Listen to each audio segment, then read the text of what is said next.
जय हिंद दोस्तों, आप सभी का स्वागत है बिहार के उड़ान यूट्यूब चैनल पर। आज हम लोग देखेंगे देश और दुनिया के मुख्य समाचार के साथ साथ भारत के अलग अलग राज्यों के ताजा खबरें। आइए नजर डालते हैं फटाफट बड़ी खबरों पर। बिहार के उप मुख्यमंत्री विजय कुमार सिन्हा ने कहा है कि संसद के दोनों सदनों द्वारा पारित किए गए वक्फ संशोधन विधेयक को नहीं मानने की धमकी देने वाले लोग राष्ट्रद्रोही हैं। सिन्हा ने कहा, जो लोग इसे नहीं मानने की धमकी दे रहे हैं उन्हें जेल जाना पड़ेगा। यह पाकिस्तान नहीं हिंदुस्तान है, यह नरेंद्र मोदी की सरकार है। प्रेस कॉन्फ्रेंस ब्यूरो PIB ने वायरल हो रहे एक फर्जी नोटिस के खिलाफ चेतावनी दी है, जिसमें नीट PG 2025 की परीक्षा 17 अगस्त तक स्थगित होने का दावा किया गया है। PIB ने अभ्यर्थियों से सतर्क रहने को कहा है। PIB ने X पर लिखा, राष्ट्रीय आयुर्विज्ञान परीक्षा बोर्ड NBEMS ने ऐसा कोई नोटिस जारी नहीं किया है। प्रधानमंत्री नरेंद्र मोदी ने श्रीलंकाई राष्ट्रपति अनुराग कुमार दिसानायक से द्विपक्षीय वार्ता के बाद शनिवार को श्रीलंका में विपक्ष के नेता सजित प्रेमदास और तमिल समुदाय के नेताओं से भी मुलाकात की। PM मोदी ने मुलाकात की तस्वीरें X पर शेयर कर लिखा, हमारी विशेष साझेदारी को श्रीलंका में पार्टी लाइन से ऊपर उठकर समर्थन प्राप्त है। IDBI बैंक ने स्पेशलिस्ट कैडर ऑफिसर SCO के लिए 119 पदों पर भर्ती निकाली है। इन पदों के लिए आवेदन 7 अप्रैल से शुरू होंगे और इच्छुक उम्मीदवार 20 अप्रैल तक बैंक की आधिकारिक वेबसाइट idbibank.in पर जाकर ऑनलाइन आवेदन कर सकते हैं। चुने जाने पर प्रति माह 64,000 से लेकर 1,20,000 तक की सैलरी मिलेगी। महाराष्ट्र के नागपुर में 3 चोरों ने बूथ से PNB बैंक का एक ATM चुरा लिए, जिसमें करीब 7,58,000 रुपए थे।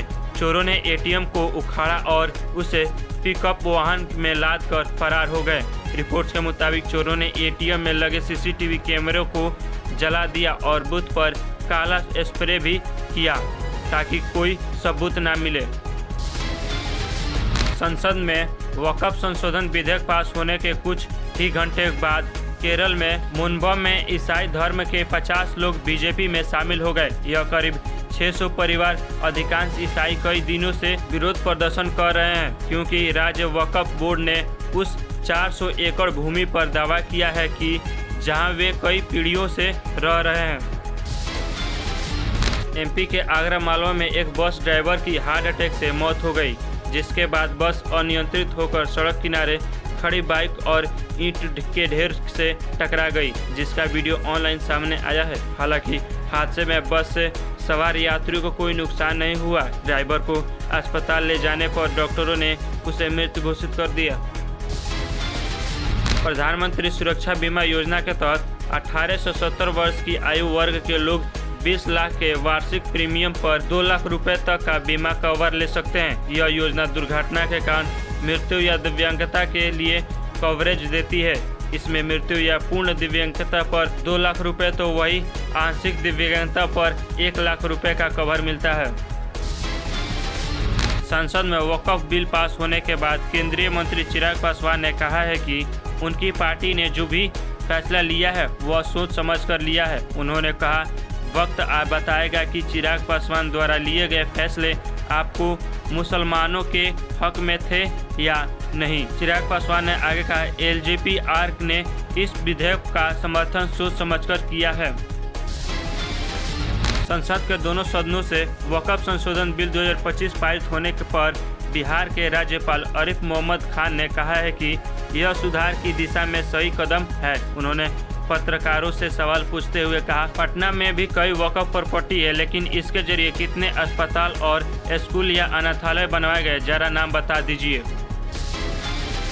मेटा 7 अप्रैल सोमवार से अमेरिका में अपना फैक्ट चेक प्रोग्राम बंद कर देगा। कंपनी के मुख्य वैश्विक मामलों के अधिकारी जोएल कापलान ने बताया है कि फैक्ट चेक के स्थान पर कम्युनिटी नोट्स फेसबुक और इंस्टाग्राम पर धीरे धीरे दिखाई देने लगेगा। दरअसल मेटा के फैक्ट चेक फीचर के जरिए किसी पोस्ट के कंटेंट की सच्चाई जांची जाती है। भारत सरकार की computer emergency response team SWAT-in ने गूगल क्रोम के डेस्कटॉप वर्जन में गंभीर सुरक्षा खामियां को लेकर चेतावनी जारी की है। यह खामियां साइबर अपराधियों को सिस्टम तक अनधिकृत पहुंच देकर संवेदनशील जानकारी चुराने का मौका दे सकती है। माइक्रोसॉफ्ट ने अपना को-पायलट विजन अब iOS और एंड्रॉयड मोबाइल के लिए भी पेश कर दिया है, जिससे यूजर आर्टिफिशियल इंटेलिजेंस AI की सहायता से ले सकते हैं।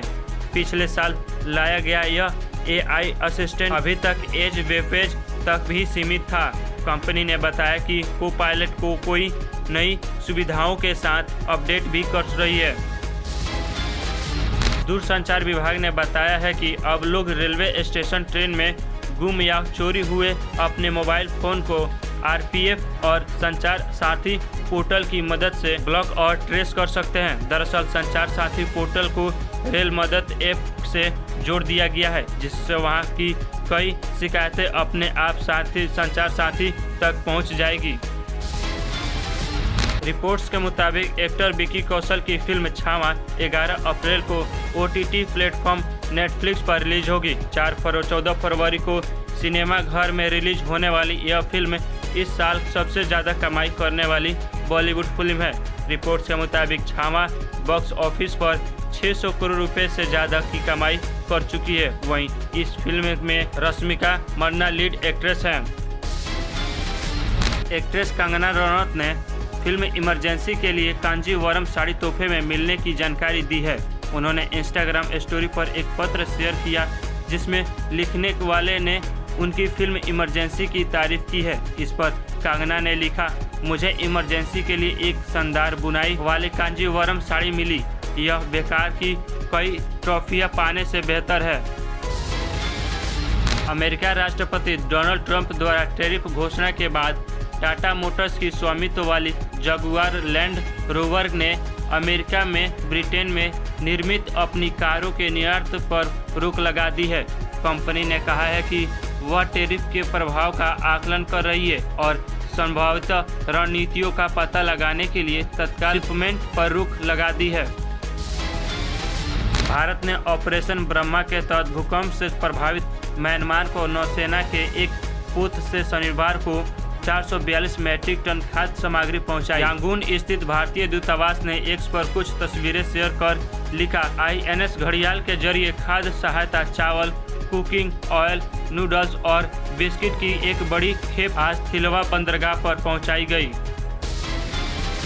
CBDT ने नया नोटिफिकेशन जारी किया है, जिसके तहत खास लोगों के लिए पैन आधार लिंक करने की डेडलाइन 31 दिसंबर 2025 रखी गई है। ये वे लोग हैं जिन्हें 1 अक्टूबर 2024 से पहले भरे गए आधार फॉर्म की एनरोलमेंट ID के बेसिक पर पैन अलॉट हुआ है।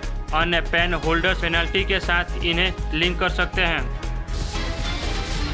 RJD नेता तेजस्वी यादव ने कहा है, अगर हमारी सरकार आई तो बिहार में वक्फ बिल लागू नहीं होने देंगे, इसे कूड़ेदान में फेंक देंगे। उन्होंने बिल को असंवैधानिक बताते हुए कहा, बीजेपी के लोग ध्रुवीकरण की राजनीति करके देश को बांटना चाहते हैं। बेरोजगारी, पलायन, गरीबी, शिक्षा जैसे असल मुद्दों से ध्यान भटकाकर अपनी राजनीति रोटियां सेकना चाहते हैं। श्रीलंका के राष्ट्रपति अनुराग कुमार दिसानायक ने प्रधानमंत्री नरेंद्र मोदी को श्रीलंका मित्र विभूषण से सम्मानित किया है। यह श्रीलंका का सर्वोच्च गैर नागरिक सम्मान है, जिसकी शुरुआत 2008 में तत्कालीन राष्ट्रपति महिंदा राजपक्षे ने की थी। इससे पहले यह पुरस्कार मालदीव के पूर्व राष्ट्रपति ममून अब्दुल गायूम और दिवंगत फिलिस्तीनी नेता यासिर अराफात को दिया जा चुका है। केंद्रीय दूरसंचार मंत्री ज्योतिरादित्य सिंधिया ने बताया है कि BSNL ने करीब 7 महीने में 55 लाख नए ग्राहक जोड़े हैं। उन्होंने बताया कि कंपनी ग्राहक को बेहतर सुविधा देने के लिए लगातार अपनी सर्विस में सुधार कर रही है। सिंधिया के मुताबिक जून 2024 से फरवरी 2025 तक कंपनी के सब्सक्राइबर की संख्या 8.55 करोड़ से बढ़कर 9.1 करोड़ पहुंच गई है। उत्तर प्रदेश के मुख्यमंत्री योगी आदित्यनाथ ने संसद से पारित हो चुके वक्फ संशोधन विधेयक पर कहा है कि लाखों एकड़ जमीन वक्फ के नाम पर हड़प ली गई थी। उन्होंने कहा है कि वक्फ विधेयक के कानून बनाने के बाद इन जमीनों को वापस लिया जाएगा। उन्होंने कहा, चौराहों की जमीनों पर कोई कब्जा नहीं कर सकता है। रामनवमी पर 6 अप्रैल यानी आज के दिन अयोध्या में श्री राम जन्मभूमि मंदिर में भगवान रामलला के ललाट पर सूर्य तिलक किया जाएगा। इससे पहले शनिवार को IIT रुड़की व चेन्नई के विशेषज्ञों की मौजूदगी में करीब 90 सेकंड तक सूर्य तिलक का सफल ट्रायल किया गया, जिसकी तस्वीरें सामने आई है। रामनवमी पर मंदिरों में भव्य कार्यक्रम का आयोजन किया जाना है। बिहार लोक सेवा आयोग ने असिस्टेंट प्रोफेसर के 1711 पदों पर भर्ती का विज्ञापन जारी किया है। ये भर्तियां बिहार स्वास्थ्य विभाग के अंतर्गत आने वाले चिकित्सक महाविद्यालय एवं अस्पतालों के 25 विभागों में होगी। इन पदों के लिए लिखित परीक्षा नहीं होगी, बल्कि मेरिट के आधार पर चयन किया जाएगा। इसके लिए 8 अप्रैल से ऑनलाइन फॉर्म भरने जाएंगे। तो दोस्तों, ये रही 6 अप्रैल की सिलेक्टेड काम की खबर है, मुख्य समाचार, ताज़ा समाचार। तो अभी तक इस वीडियो को लाइक नहीं किए तो लाइक कीजिए, और चैनल को सब्सक्राइब नहीं किए तो चैनल को सब्सक्राइब करके बेल नोटिफिकेशन को ऑल पर सेट कर लीजिए। इस चैनल पर आपको रोजाना काम की खबर है, मुख्य समाचार, ताज़ा समाचार देखने को मिलता रहता है। और हाँ दोस्तों, इस वीडियो को कहाँ से देख रहे हैं कमेंट करना ना भूलिए, ताकि वहाँ से जुड़ी खबर पर मैं वीडियो बना सकूँ। तो इस वीडियो में बस इतना ही था। इस वीडियो को लास्ट तक देखने के लिए धन्यवाद। मिलते हैं अगले वीडियो में, तब तक के लिए जय हिंद।